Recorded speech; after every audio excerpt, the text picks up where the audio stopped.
Okay, here's my thing. I'm so glad you're here because you are a progressive, you're a public servant, you are 24, 25. I'm 24.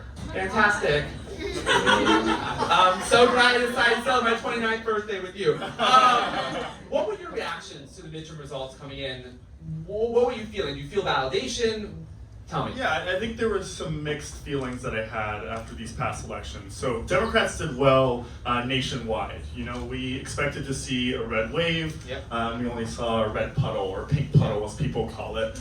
In New York, however, we suffered immensely. We lost a lot of House seats. I think New York cost us the United States House. It did.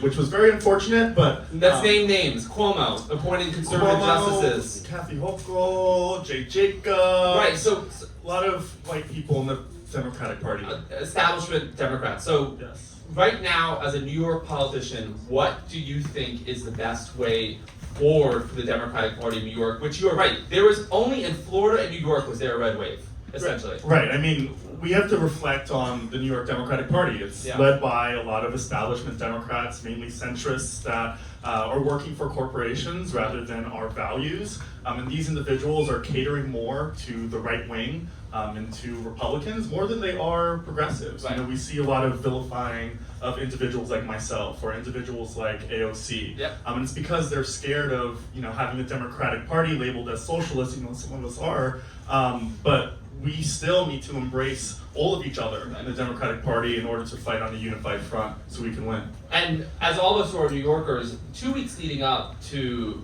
the midterms were like if you're trapped on a subway car with one crazy guy just screaming about crime in the 2020 election. Like everyone's crime, crime, crime, crime. How do we break through the propaganda? Because it's a bunch of New Yorkers in their suburbs, mansions, drinking their red wine, oh, crime is terrible right now in the city. But making sure that Kathy Hochul barely wins election. How do we break through this propaganda to actually get at the real issues? Absolutely. Well, perception is one thing and reality is another.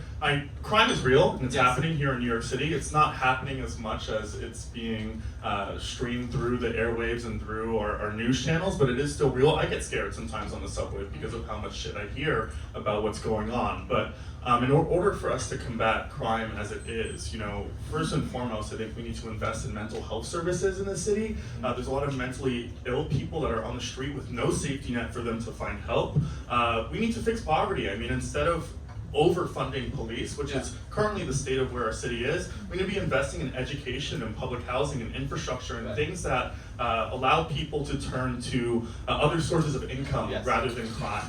I'm hopeful, but we need to see more courage taken by our party to make sure that those investments are made. Yeah, no, absolutely. I mean, that's why I tell people, it's like, well, honestly, Democrats as a whole, no one's defunding the police. And if anything, actually, Democrats funded the police more, but it's just the investment in the infrastructure in schools and public services that will actually drive crime down. Exactly, and Democrats pussyfooted around all of the work that they got done. Even when, you know, the right was blaming the left for all the crime and defunding the police, the left didn't even come back and say we didn't defund the police. You know, we need to fix our messaging as Democrats to make sure that we continue to win in all of our elections.